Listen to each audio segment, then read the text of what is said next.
आओ इधर देखो। अच्छा देखो बेसिकली अब मैंने बोला एम्फोटेरिक ऑक्साइड है, ये कौन कौन से थे? एल्यूमिनियम ऑक्साइड और जिंक ऑक्साइड, ZnO है ना, ये मैंने बोला था। अब बेसिकली जरा ध्यान से समझो, ये हम प्रूफ करेंगे कि एल्यूमिनियम ऑक्साइड और जिंक ऑक्साइड एम्फोटेरिक कैसे है कि एसिडिक भी है और बेसिक भी है। अच्छा मैंने पढ़ा था क्या कि जब एसिड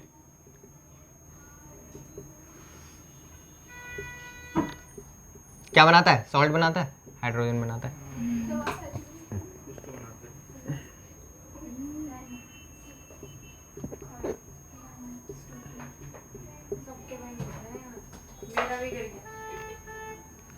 अच्छा बेसिकली देखो इधर समझो, एसिड प्लस बेस, ये बात तो तुम्हें याद आ रही होगी, सेकंड चैप्टर में हमने पढ़ी थी क्या कि एसिड बेस मिलके क्या फॉर्म करता है? Salt and hydrogen. ठीक है। अच्छा देखो अगर मैं पूछूं यहां पे ऐसा क्या होगा कि यहां पे सॉल्ट बना है, क्या होगा यहाँ पे? ऐसा बेस होगा। यहाँ पे ऐसा क्या होगा? बेस होगा, जब भी तो सॉल्ट बना है ना। और यहाँ पे ऐसा क्या होगा कि जो बन गया हमारा सॉल्ट। अच्छा बात इतनी सी है, बात समझो, जब हमें पता कैसे लगा, पहले समझो, इधर समझो। जब हमने एल्यूमिनियम ऑक्साइड, जब हमारा एल्यूमिनियम ऑक्साइड को हमने एसिड से, हमने एल्यूमिनियम ऑक्साइड को किससे रिएक्ट कराया? बेस से, तो हमारा क्या बना? सॉल्ट बना। हमारा क्या रे बना? सॉल्ट। तो उस टाइम पे एल्यूमिनियम ऑक्साइड किसकी तरह एक्ट कर रहा था? एसिड की तरह। उस टाइम पे एल्यूमिनियम ऑक्साइड किसकी तरह एक्ट कर रहा था? एसिड की तरह। और जब हमने एल्यूमिनियम ऑक्साइड को किससे रिएक्ट कराया? एसिड से रिएक्ट कराया, तो उस टाइम पे एल्यूमिनियम ऑक्साइड किसकी तरह रिएक्ट कर रहा था? बेस की तरह। क्यों? क्योंकि हमारा फॉर्म क्या हो रहा था? सॉल्ट। ये किस किस को समझ में आया? एक बार हाथ खड़ा। ओके अच्छा बेसिकली देखो, एक बार रिपीट कर रहा हूँ, एक बार सब देखना जरा। बेसिकली क्या है, एल्यूमिनियम ऑक्साइड, एल्यूमिनियम ऑक्साइड को जब किससे रिएक्ट कराया गया? एसिड से रिएक्ट कराया गया, तो भी सॉल्ट बना। तो जब एसिड से रिएक्ट कराया गया एल्यूमिनियम ऑक्साइड को, जब एल्यूमिनियम ऑक्साइड किसकी तरह एक्ट कर रहा था? बेस की तरह एक्ट कर रहा था। क्यों? क्योंकि हमने पढ़ा है एसिड बेस मिलकर क्या बनाते हैं? सॉल्ट बनाते हैं। ठीक है, तो इतनी बात समझ आ रही है। और जब एल्यूमिनियम ऑक्साइड को किससे रिएक्ट कराया गया? एसिड से रिएक्ट कराया गया, तो भी क्या बना? हमारा सॉल्ट बना। अब एल्यूमिनियम ऑक्साइड इस जगह किसकी तरह एक्ट कर रहा था? बेस की जगह। क्यों? जब एसिड से रिएक्ट कराया गया, जब किसकी तरह एक्ट कर रहा था? बेस से। जब बेस से रिएक्ट कराया गया तो किसकी तरह एक्ट कर रहा था? एसिड से। इतनी बात समझाइए। तो देखो अब, अच्छा देखो, हाँ अब बेसिकली क्या हुआ है, वीडियो स्टार्ट है। अब बेसिकली देखो क्या हुआ है, एल्यूमिनियम ऑक्साइड को हमने किससे रिएक्ट कराया? पहले HCl क्या होता है हमारा? एसिड। तो क्या बना? सॉल्ट बना और वाटर हमारा निकला, है ना। और जब हमने एल्यूमिनियम ऑक्साइड को किससे रिएक्ट कराया? NaOH। NaOH क्या होता है? NaOH होता क्या है? बेस होता है, एसिडिक होता है? बेस होता है। ये क्या होता है हमारा? एसिड। ये क्या होता है हमारा? बेस। अब देखो दोनों में क्या फॉर्म हो रहा है? सॉल्ट फॉर्म हो रहा है। इसका मतलब क्या है? ये इस जगह किसकी तरह एक्ट कर रहा होगा? बेस की जगह एक्ट कर रहा होगा ना। जब हमने बेस को एसिड से रिएक्ट कराया तो ही तो सॉल्ट बनता है। ये इस जगह किसकी तरह एक्ट कर रहा होगा? बेस की जगह। और जब हमने बेस से रिएक्ट कराया, ये इस जगह किसकी तरह एक्ट कर रहा होगा?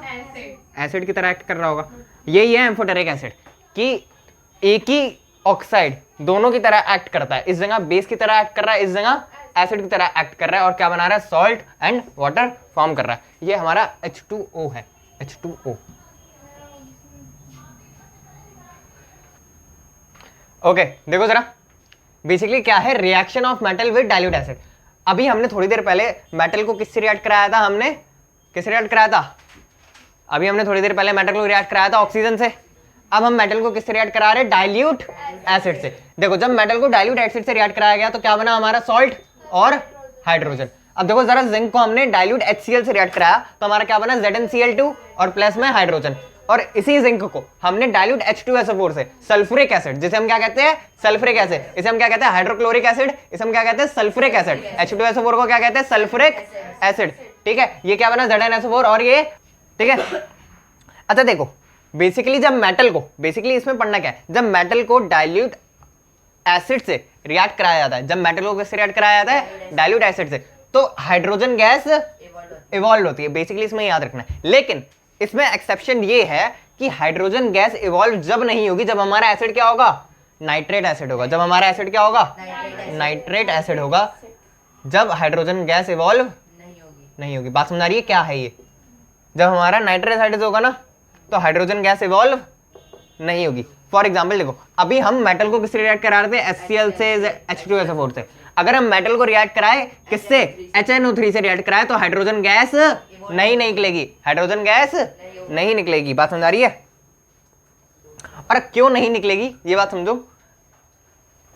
जो HNO3 होता है, जो क्या होता है HNO3, इसका रीजन लिखना क्यों नहीं निकलेगी। बिकॉज HNO3 जो है हमारा, जो HNO3 है वो क्या है, स्ट्रॉन्ग ऑक्सीडाइजिंग एजेंट है। क्या है? Oxidising agent. ऑक्सीडाइजिंग एजेंट का मतलब क्या है, देखो जरा, HNO3 ऐसे समझो, ये Zn है, Zn किससे रिएक्ट करा, HNO3 से। हाइड्रोजन गैस क्यों नहीं निकलेगी, ये जो H2 निकलेगा, मतलब हाइड्रोजन निकलेगा तो सही, हाइड्रोजन निकलेगा तो सही, लेकिन उसमें क्या भर देगा, ऑक्सीजन भर देगा, उसमें क्या भर देगा, और क्या बन जाएगा वो, H2O, वाटर बन जाएगा वो। बात समझ आ रही है? मतलब हाइड्रोजन गैस नहीं निकलेगी, उसमें वो ऑक्सीजन देके क्या बन देगा, वो H2O दे देगा। मतलब बात समझ आ रही है?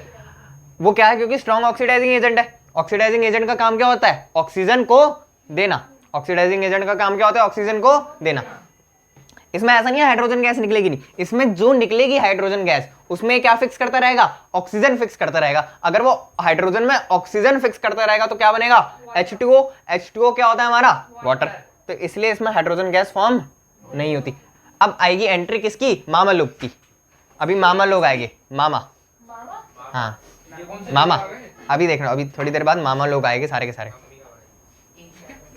अभी देखो, अभी धमाकेदार एंट्री मारेंगे कौन, मैग्नीशियम और मैंगनीज, मैग्नीशियम और मैंगनीज। बच्चों स्क्रीनशॉट लो, 1 2 3, ठीक है। हम लोगों ने एंट्री मारी, बेसिकली किसने एंट्री मारी, मैंगनीज ने और मैग्नीशियम ने। ये हमारे क्या है, मामा लोग है, ठीक है। हैशटैग मामा लोग, मामा लोग। अच्छा देखो, अगर हम मामा लोग आए, अभी मैंने पढ़ा था कि क्या, निट्रिक एसिड, निट्रिक एसिड कौन सा होता है, HNO3। HNO3 मैंने पढ़ा था, अगर मेटल को किससे रिएक्ट कराया जाता है, HNO3 से, तो हाइड्रोजन गैस फॉर्म नहीं होती। लेकिन अगर ये दोनों मेटल हो, अगर ये दोनों मेटल हो तो हाइड्रोजन गैस फॉर्म होगी, तो हाइड्रोजन गैस फॉर्म होगी। ये समझ रहे हो, ये एक्सेप्शन की भी एक्सेप्शन है। पहले हमने क्या देखा कि मेटल अगर डाइल्यूट एसिड से रिएक्ट करता है, इधर समझो, पहले मेरी वर्डिंग को समझो, कोई लिखेगा नहीं, पहले ध्यान से सुनना, एक मिनट की लाइन है, थोड़ा समझो। अगर मेटल किससे रिएक्ट करता है, डाइल्यूट एसिड से रिएक्ट करता है, तो हाइड्रोजन गैस फॉर्म करता है। फिर हमने एक्सेप्शन देखी क्या, कि अगर एसिड हमारा क्या है, निट्रिक एसिड है, तो हाइड्रोजन गैस फॉर्म नहीं होती। लेकिन अब इसमें भी एक्सेप्शन है क्या, कि अगर ये मामा लोग है इस एसिड के साथ, तो हाइड्रोजन गैस फॉर्म होगी। बात समझ आ रही है? अगर ये मामा लोग रिएक्ट कर रहे हैं, मैंगनीज, Mn को क्या कहते हैं, मैंगनीज, और Mg को तो तुम्हें पता ही होगा, मैग्नीशियम को अगर HNO3 से रिएक्ट कराया जाता है, HNO3 से रिएक्ट कराया जाता है, तो हाइड्रोजन गैस फॉर्म होगी। बात समझ आ रही है? ये मामा लोग हमारे बहुत स्ट्रॉन्ग है। डबल माँ है ना, देखो ना, माँ, तो डबल माँ तो बहुत स्ट्रॉन्ग होती है, अपनी माँ ही बहुत स्ट्रॉन्ग है। वो होगा क्या, जब मेटल और नॉन मेटल रिएक्ट करते हैं, जब मेटल और नॉन मेटल रिएक्ट करते हैं, तो क्या फॉर्म होता है, सिर्फ और सिर्फ सॉल्ट। और जो सॉल्ट होता है वो कौन सा कंपाउंड होता है हमारा, आयनिक। आयनिक कंपाउंड कौन से होते हैं, जैसे जिसमें प्लस माइनस हो, मतलब पहला एलिमेंट हमारा जैसे NaCl, तो ये Na क्या होता है हमारा प्लस, और Cl क्या होता है हमारा माइनस। इन्हें क्या बोलते हैं, आयनिक कंपाउंड, जिसमें क्या हो, प्लस माइनस, ठीक है। बात समझ आ रही है? जिसमें दोनों अपोजिट साइड हो, उसको हम क्या बोलते हैं, आयनिक कंपाउंड। अभी इसकी आगे प्रॉपर्टीज पढ़ेंगे, ठीक है। तो मेटल नॉन मेटल रिएक्ट करके क्या फॉर्म करते हैं, सॉल्ट। और वो सॉल्ट कौन से नेचर की होती है, आयनिक कंपाउंड, ठीक है। अब थोड़ा समझो, देखो बेसिकली ये होता कैसे है, इसको एक इलेक्ट्रॉन अपनी शेल से निकालना है, तो ये बेसिकली Na प्लस हो जाएगा। लूज करेगा। किस किस को समझ में आ गया कि मैंने इधर प्लस क्यों लगाया है, वो हाथ खड़ा करो। क्यों, क्योंकि इसने अपना एक इलेक्ट्रॉन लूज करा है, तो अब इसके पास एक पॉजिटिव एक्स्ट्रा बचा ना। अगर इसमें 11 इलेक्ट्रॉन थे और 11 प्रोटॉन थे, अब कितने हो गए, 10 इलेक्ट्रॉन और एक, तो एक प्रोटॉन एक्स्ट्रा, तो एक प्लस लग गया। अगर 2 प्रोटॉन एक्स्ट्रा होते तो क्या लगता, +2 ऐसे लगता। बात समझ आ रही है, प्लस। बात समझ आ रही है, ओके। अब बेसिकली क्लोरीन को एक गेन करना है, एक क्या करना है, गेन करना है, तो क्लोरीन को मैं माइनस लिख सकता हूँ। क्यों, क्योंकि अब क्या था, क्लोरीन का नंबर क्या है, 17 इलेक्ट्रॉन थे और 17 प्रोटॉन थे। अब कितने हो गए इलेक्ट्रॉन, 18 और 17 प्रोटॉन है, तो बेसिकली माइनस का चार्ज बढ़ गया ना। तो इधर एक चार्ज बढ़ा तो एक माइनस, ठीक है। अगर बाई चांस 2 बढ़ता तो क्या होता है, -2 ऐसे लिखा जाता, लेकिन बड़ा कितना है, 1, ठीक है। बात समझ में आ रही है। अब देखो ये दोनों मिलके बेसिकली आयनिक कंपाउंड कुछ भी नहीं है, आयनिक कंपाउंड कुछ भी नहीं है, क्या है, transfer of electron, transfer of electron, transfer of electron. क्यों, इसने देखो सोडियम ने क्लोरीन को एक इलेक्ट्रॉन दे दिया ना, और क्या फॉर्म करा, NaCl, NaCl, जिसमें Na क्या है हमारा प्लस का और Cl क्या है हमारा माइनस का। बात समझ में आ रही है। क्या जब मेटल नॉन मेटल के साथ रिएक्ट करता है तो क्या फॉर्म होता है, सॉल्ट, और वो सॉल्ट क्या होता है, ionic compound. Ionic compound basically क्या होता है, ट्रांसफर ऑफ इलेक्ट्रॉन, जिसमें कंपाउंड क्या होता है, एक प्लस होता है एक माइनस होता है, ठीक है। अब अगली स्लाइड में हम बेसिकली प्रॉपर्टीज पढ़ेंगे किसकी, आयनिक कंपाउंड की। किसकी प्रॉपर्टीज पढ़ेंगे, आयनिक कंपाउंड की। तो इस देखो ये टॉपिक मैंने पढ़ा दिया था, स्टार्ट करो। अच्छा देखो ये टॉपिक वैसे तो मैंने पढ़ा दिया था, लेकिन एक और रिपीट कर रहे हैं। इस टॉपिक में हमने क्या पढ़ा था कि जब मेटल नॉन मेटल से रिएक्ट करता है, जब मेटल नॉन मेटल, अच्छा देखो जब मेटल, हाँ जब मेटल किससे रिएक्ट करता है, नॉन मेटल से। जब मेटल किससे रिएक्ट करता है, नॉन मेटल से, तो बेसिकली क्या फॉर्म होता है, एक आयनिक कंपाउंड होता है। क्या फॉर्म होता है, आयनिक कंपाउंड फॉर्म होता है, ठीक है। आयनिक कंपाउंड की बेसिकली अगर मैं आयनिक कंपाउंड समझाऊं तो आयनिक कंपाउंड कुछ भी नहीं है। क्या है ionic compound, transfer of electron. क्या कह सकता हूं मैं, ट्रांसफर ऑफ इलेक्ट्रॉन, ठीक है। अगर 2-3 प्रॉपर्टी बताऊं, जैसे कि ये प्लस और माइनस मिलकर बनता है, ये प्लस और माइनस मिलकर बनता है। अगर एक आयनिक कंपाउंड में अगर दिखाऊं, जैसे फॉर एग्जांपल मेटल में मैं ले लूं Na, मेटल में मैंने क्या ले लिया, Na, इसको मैं किससे रिएक्ट कराऊं, नॉन मेटल से, और नॉन मेटल क्या है मेरा, क्लोरीन। नॉन मेटल क्या है मेरा, क्लोरीन, ठीक है। नॉन मेटल क्या है मेरा, क्लोरीन। अच्छा बात समझिए, क्या देखो जरा ध्यान से, Na जो होता है हमारा, उसका एटॉमिक नंबर होता है क्या, 11। उसका देखो जो सोडियम है उसका एटॉमिक नंबर क्या होता है, 11।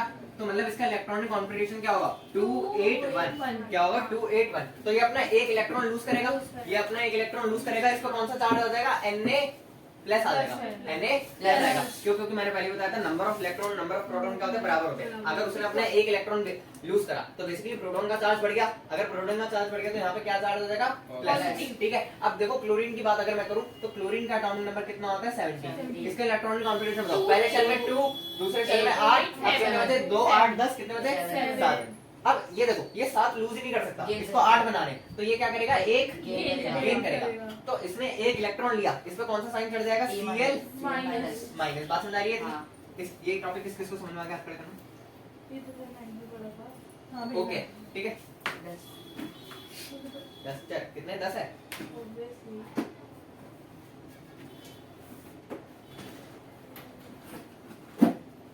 ओके देखो जरा, अब बात करूं मैं, NaCl बना के क्या बनेगा मेरा, NaCl,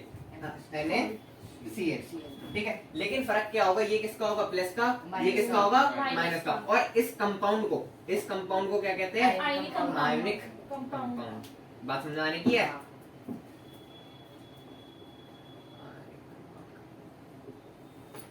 ओके, इंक देखिए इधर रूम में। अब इसके आगे देखो हम क्या पढ़ने जा रहे हैं, प्रॉपर्टीज ऑफ आयनिक कंपाउंड पढ़ेंगे। क्या पढ़ेंगे, प्रॉपर्टीज ऑफ आयनिक कंपाउंड पढ़ेंगे। ऐसी स्माइल में हंसी नहीं आएगी तो क्या आएगी, तेरी बात है। अच्छा देखो बेसिकली आयनिक कंपाउंड की जो पहली प्रॉपर्टी है उसका मैंने क्या बताया, एक प्लस होता है एक माइनस होता है। तो इनके पार्टिकल्स के बीच में, इनके पार्टिकल्स के बीच में जो फोर्स ऑफ अट्रैक्शन होगी, जो फोर्स ऑफ अट्रैक्शन होगी वो बहुत ही ज्यादा होगी। क्यों, क्योंकि प्लस माइनस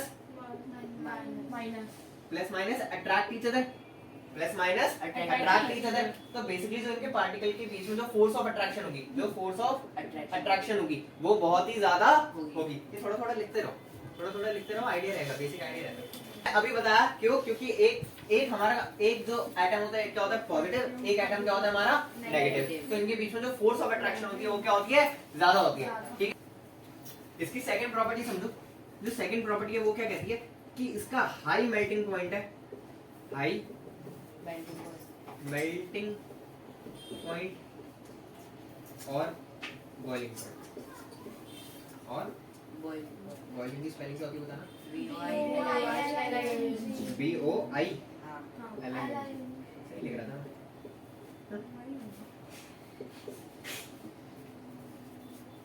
अच्छा देखो, मेल्टिंग पॉइंट मतलब क्या, जैसे कोई अगर आयनिक कंपाउंड है, आयनिक कंपाउंड है, ये मानो कोई एक आयनिक कंपाउंड है, अगर मैं इसको गैस पे गर्म करता हूँ, अगर मैं इसको गैस पे गर्म करता हूँ तो ये इतनी जल्दी मेल्ट नहीं होगा, तो ये इतनी जल्दी मेल्ट नहीं होगा। अच्छा अगर तुम देखो, अगर तुम चॉकलेट को मेल्ट करते हो तो वो जल्दी मेल्ट हो जाती है ना, और वहीं अगर तुम फॉर एग्जांपल मानो पत्थर को मेल्ट करो गैस पे तो नहीं होगा ना, होगा, हाई टेम्परेचर पे होता है मेल्ट, लेकिन उसका मेल्टिंग पॉइंट मतलब क्या है, ज्यादा है। अगर उसको हीट की जरूरत मानो कितनी है, तो उसको कितनी होगी पत्थर को,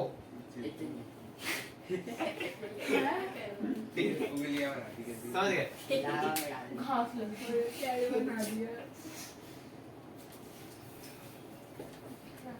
बच्चे समझता है।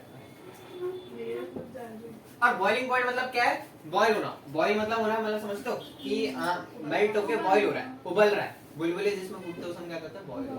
ठीक है, तो वो जल्दी बॉईल भी इतनी आसानी से नहीं होगा, क्योंकि ऑब्वियस ही बात है क्या है, आयनिक कंपाउंड है। अच्छा आयनिक कंपाउंड, ये देखो ये पॉइंट ना इससे रिलेट कर रहा है, ये पॉइंट किससे रिलेट कर रहा है, इससे रिलेट कर रहा है। अच्छा देखो, अगर ये सॉलिड स्टेट में, ये कौन सी स्टेट में होता है आयनिक कंपाउंड, सॉलिड स्टेट में होता है, कौन सी स्टेट में होता है, सॉलिड स्टेट में होता है। अगर आयनिक कंपाउंड को मेल्ट होना है, आयनिक कंपाउंड को मेल्ट होना है तो उसको किस में कन्वर्ट होना होगा, लिक्विड में कन्वर्ट होना पड़ेगा। और हमने पढ़ा है क्या कि सॉलिड के जो पार्टिकल्स होते हैं वो बहुत पास पास होते हैं जी भैया, और लिक्विड के पार्टिकल्स कैसे होते हैं, थोड़े थोड़े दूर। तो मतलब उसके पार्टिकल्स को बीच में गैप देना पड़ेगा हमें। और अभी हमने पढ़ा कि इनके पार्टिकल के बीच की जो फोर्स ऑफ अट्रैक्शन, मतलब पार्टिकल के बीच में जो फोर्स है वो काफी टाइट है, मतलब इन दोनों ने आपस में क्या कर रखा है, एक गठबंधन कर रखा है। क्या कर रखा है, एक गठबंधन कर रखा है, इन्होंने गुट कर रखा है। ठीक है, बात समझ आ रही है? तो बेसिकली इसलिए क्या है, इनके बीच में जो पार्टिकल्स है, इनके बीच के जो पार्टिकल्स है वो इतनी जल्दी अलग नहीं होते, तो इसलिए वो लिक्विड में चेंज नहीं होते। ये किस किस को समझ में आया, हथड़ करना, ये लिक्विड और गैस वाली थ्योरी किसको समझ में आई? ठीक है, एक बार अगेन रिपीट कर रहा हूं, ठीक है, एक बार सुन लो। हाई मेल्टिंग पॉइंट और बॉइलिंग पॉइंट मतलब क्या है, मेल्टिंग पॉइंट मतलब क्या है, किस में चेंज होना पड़ेगा, लिक्विड में चेंज होना पड़ेगा। लिक्विड में चेंज होने के लिए बेसिकली पार्टिकल्स को गैप देना पड़ेगा, और पार्टिकल्स में गैप इतनी आसानी से नहीं मिलता, क्योंकि फोर्स ऑफ अट्रैक्शन, पार्टिकल्स में गैप इतनी आसानी से नहीं मिलता, क्यों, क्योंकि जो फोर्स ऑफ अट्रैक्शन होती है वो बहुत ज्यादा होती है। मतलब अगर ये मानो प्लस का है, ये माइनस का है, तो इन दोनों ने आपस में एक मतलब बॉन्ड बना रखा है, और वो बॉन्ड जो है काफी ज्यादा मतलब अनब्रेकेबल है। बात समझ आ रही, उसे बहुत ज्यादा टेम्परेचर की नीड है उसे तोड़ने के लिए, तो इतनी बात है। तो इसलिए इसका हाई मेल्टिंग पॉइंट और बॉइलिंग पॉइंट होता है। जल्दी से जो हमारी तीसरी प्रॉपर्टी है, पहली प्रॉपर्टी हमने देखी क्या थी, force of attraction, force of attraction. Second property हमने क्या देखी, मेल्टिंग पॉइंट, मेल्टिंग पॉइंट और बॉइलिंग पॉइंट। जो हमारी थर्ड प्रॉपर्टी है वो क्या है, सॉल्युबिलिटी। जो क्या है, सॉल्युबिलिटी, सॉल्युबिलिटी क्या है,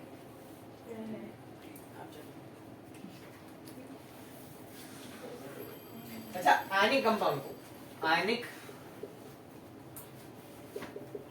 कंपाउंड को एक और नाम पुकारा जाता है जो कि क्या है, इलेक्ट्रोवैलेंट। जो कि क्या है, इलेक्ट्रोवैलेंट। लिख लेना, आयनिक कंपाउंड को दूसरा नाम क्या देते हैं, इलेक्ट्रोवैलेंट,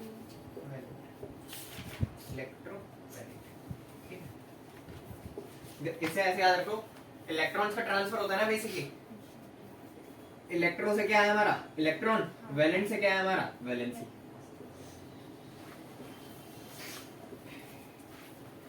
ठीक है, ये जो आयनिक कंपाउंड होते हैं ये सॉल्युबल होते हैं किसमें, किसमें सॉल्युबल होते हैं, ये वाटर में सॉल्युबल होते हैं, वाटर में सॉल्युबल होते हैं, लेकिन सॉल्वेंट में सॉल्युबल नहीं होते। सॉल्वेंट कैसे, सच है सॉल्वेंट सच है केरोसिन, पेट्रोल, इन सब में सॉल्युबल नहीं होते। बात समझ आ रही है, केरोसिन पेट्रोल में सॉल्युबल नहीं होते। सॉल्युबल मतलब समझो घुलते नहीं है, और वाटर में सॉल्युबल है, वाटर में सॉल्युबल है, और solvent such as kerosene petrol इन सब में सॉल्युबल नहीं है। केरोसिन पेट्रोल लिख लेना, मैंने लिखे नहीं है।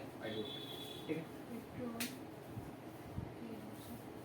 जो हमारी फोर्थ प्रॉपर्टी है वो जरा समझ लो। जो फोर्थ प्रॉपर्टी है वो क्या है, कंडक्शन ऑफ इलेक्ट्रिसिटी। मतलब इलेक्ट्रिसिटी, ये इलेक्ट्रिसिटी क्या करते हैं, कंडक्ट करते हैं। ये इलेक्ट्रिसिटी क्या करते हैं, कंडक्ट करते हैं। ये हम इलेक्ट्रिसिटी चैप्टर में डिटेल में जानेंगे कि आयनिक कंपाउंड कैसे इलेक्ट्रिसिटी कंडक्ट करते हैं। ठीक है, ये बात जान लेना, ये इलेक्ट्रिसिटी कंडक्ट करते हैं, इलेक्ट्रिसिटी कंडक्ट इलेक्ट्रोवैलेंट, इलेक्ट्रोवैलेंट ये एक वर्ड है। अब इस चैप्टर का लास्ट टॉपिक जो कि क्या है, अकरेंस ऑफ मेटल, ठीक है, वो शुरू होने वाला है, तो इसको जल्दी से लिख लो, उसके बाद अकरेंस ऑफ मेटल शुरू करते हैं। ऑनलाइन वाले बच्चों स्क्रीनशॉट लेने की जरूरत नहीं है, बहुत गंदा लिखा मैंने। मैं फोर्थ वाला क्या लिखा है? डिस्क्रिप्शन में नीचे नोट्स मिल जाएंगे, ओके। और तो अलग लिखा है? Electricity conduct.